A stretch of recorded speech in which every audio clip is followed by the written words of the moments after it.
was waiting till the video started again. Thank you, Duncan. Thank you, Sandy. Really great to have you on the island.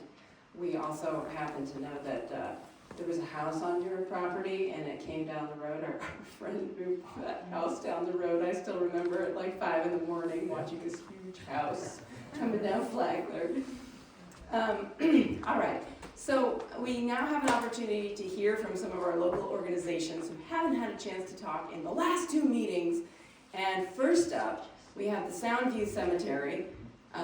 Gary Rowe will be sharing what's up. Can you get the lights on? Oh, yeah. First, I'd like to say I'm not on the Soundview Cemetery Committee.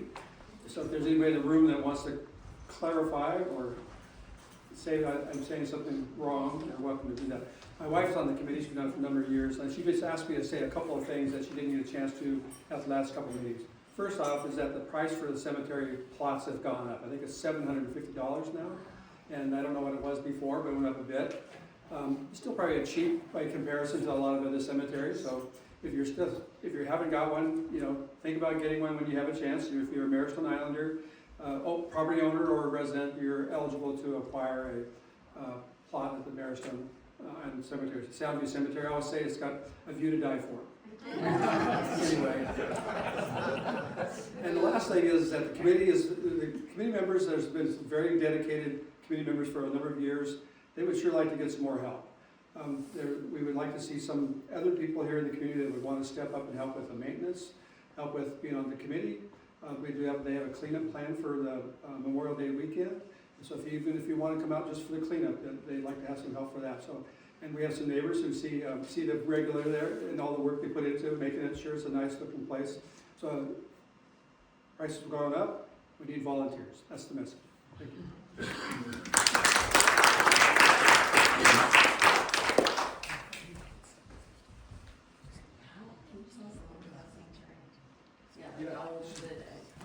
You put me on the spot. I'm not on the committee, so I'll just tell you that the cemetery has been around for a long time. Originally established by the Nordby family back in about 1895 or something like that.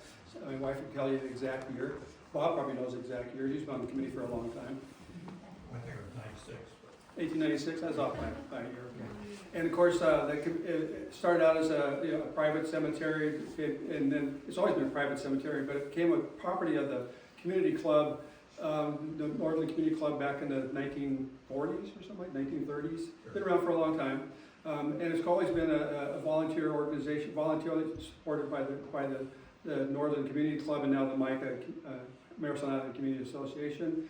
And it depends a lot on the volunteers to keep it not only organizationally going, but it's a subcomponent of MICA.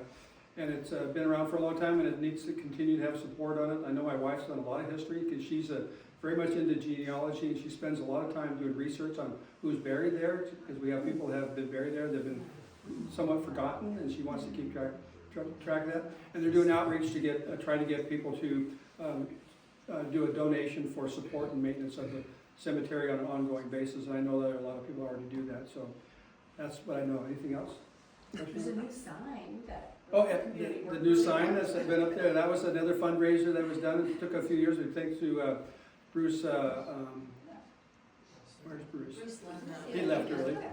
Bruce Carlson led the effort on that along with others, and then they're still ongoing. They're going to put a little information sign up there pretty soon. That's Tim Tibbles is working on that, and like I said, benches are going in, right? I heard that. There's some benches going. Steve, you got a question? Is there water available for pressure washing? There is not water available at the cemetery, but we have some neighbors that have been kind enough to let us borrow their water once in a while. So if you talk with the Alberts next door, they will help you out there. I've used their water before. Before they were neighbors. Yeah. Okay, good. Thanks. So they've been helping out when it's needed. George? Yeah, just Gary, you should mention, in addition to the cost of the plot, there is a modest, but there is an annual maintenance fee. Yeah, so that's been a new thing they've been doing for the last, I think this may be their second year doing the outreach right now, sending out notices to people who have been providing support to remind them that this is an annual, not requirement, but a request. And hopefully they help to be able to offset the cost for maintenance of the cemetery on into the future. for a lot of years, they were basically relying on when they purchased a new lot, they would use that money to support the maintenance of it. Well, you can't do that forever. You eventually have to have a resource to be able to support it. So that's what they're doing now, trying to create that, support, ongoing support for maintenance. And say, it's all volunteer. They do have a contractor that comes in and does the mowing, but otherwise it's volunteers that come and do the cleanup every year. Good, thank you. Gary.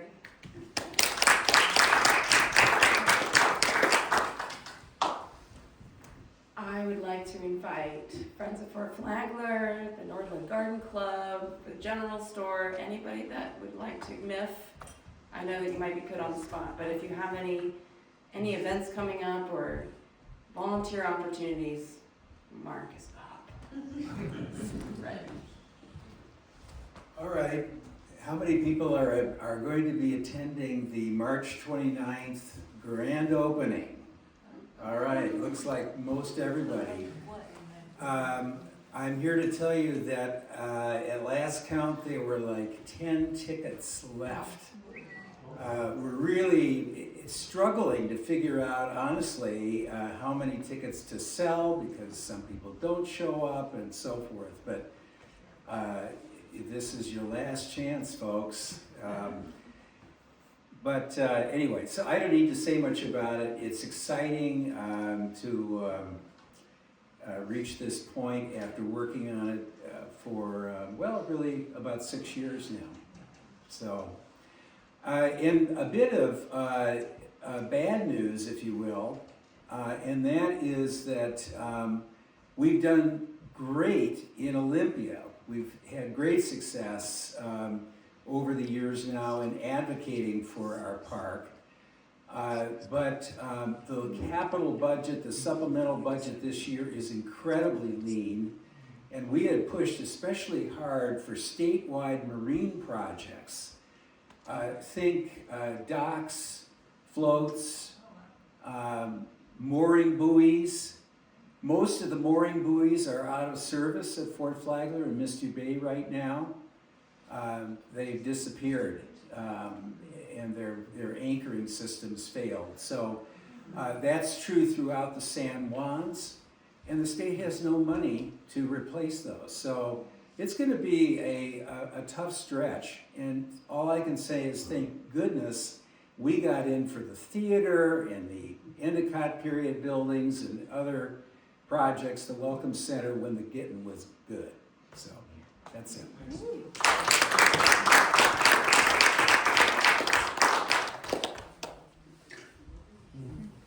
don't know if there's anybody else from the store here tonight. The store misses you, and these last couple of months are hard for us this time of year.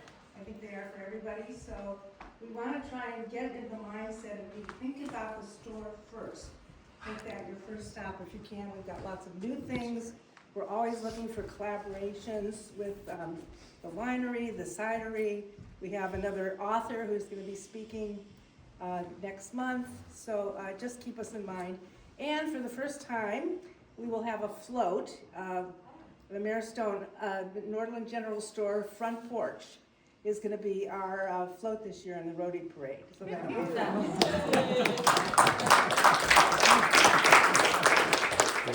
Thanks, Linda. Does anyone from the garden club, Regina, do you have anything that? Just the plant sale. We have a plant sale in May. How about you? Here, say it loud and clear. This is a great event. Yeah, May 16th is the annual plant sale, and we're looking, I think, for donations of plants for the sale. If anyone has any starts or wants things dug up and divided, reach out. So divide them and send them out now. Get them in little pots right now. Right. Ready to sell, Right. ready to sell. So, yeah, and that's, what day is that? Did I say it already? Yeah, 16th. May.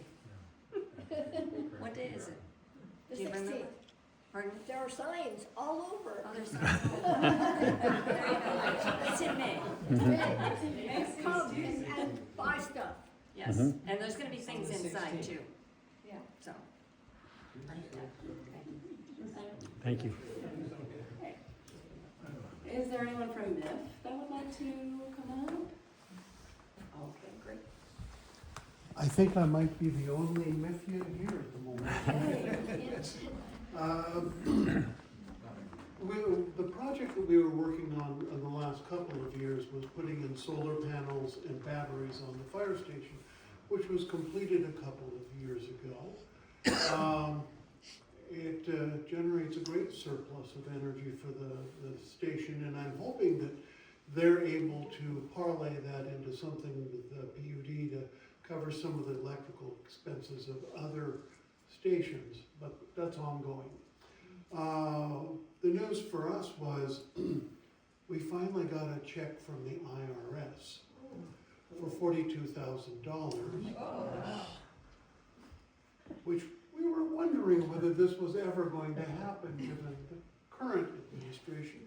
So we paraded this around amongst ourselves for quite a while and testing the ink to make sure it was good.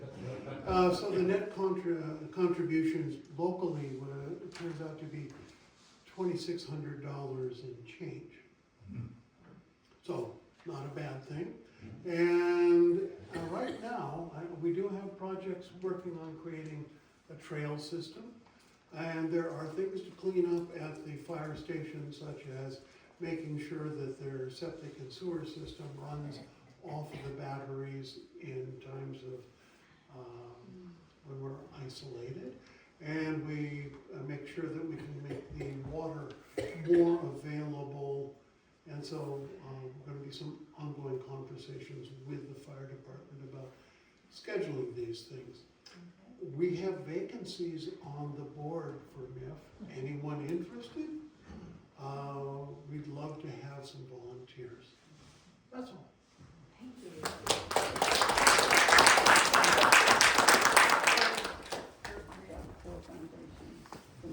I don't know, but before I came to Marrowstone Island, I didn't know that such a small population could host so many nonprofits and volunteer organizations. But here we are. So because of you, we have a vibrant island. Because of you coming tonight, we have a meeting and an association. I'm so grateful for all of you for coming. Our last and final meeting of the season is May 19th. I'll send reminders. But please come to the Marrowstone Show next April 4th, the Nordland Church. Gary? And one other thing I want to bring up, if you got a minute? Yeah. You don't get to leave yet.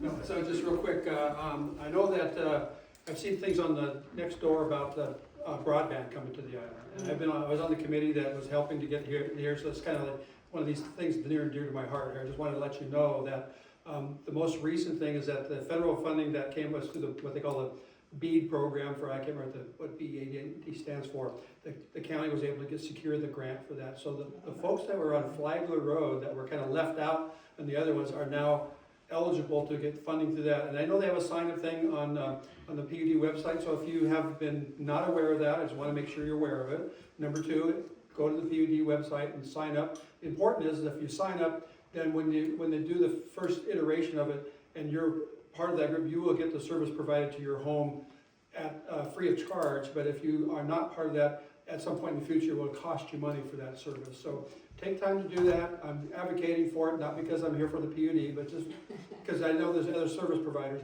I just want to make sure you don't miss out on an opportunity if you aren't aware of that. So that's all I want to say. Question. Go ahead. Now that they're not digging, that they're going above, will that shorten the timeline for the service to be delivered? But I was told when I had a meeting with them earlier this year that they expect to have service coming up sometime in this summer. So Okay. I don't know if that shortens it or not, but that's what I thought. What I heard before was that they're going to put conduit in along Flagler Road, but it became uneconomical, so they're going to do it on the poles. Right. So that may have shortened the time frame, I'm not sure. So could you repeat that, please? They're not gonna dig underground, they're gonna put it on the poles now? If what they're saying is if there are no poles, then they'll put it underground. If there are poles, they'll put it on the poles. Really, because I signed up, but I didn't want it put underground because I have so many trees. Okay, so they'll put it underground from the poles to your home. Okay. Yeah, they won't put it on, so from the pole on the street goes underground to your home, but if it's already electrical wires going down the road, it'll be strung on the same poles where the electric wires are. Okay, thank you. In the back? I will say though, when they came out, they let us choose the path. So we could avoid and go through the area that was gonna be most advantageous for us to have it through the ground, so they didn't go straight through what would have been. Yeah, so I know they're doing, working with some people already on the island. Yeah, they went down the side of our property and then cut back in, so Okay, it was good. good. Thanks. Meeting adjourned.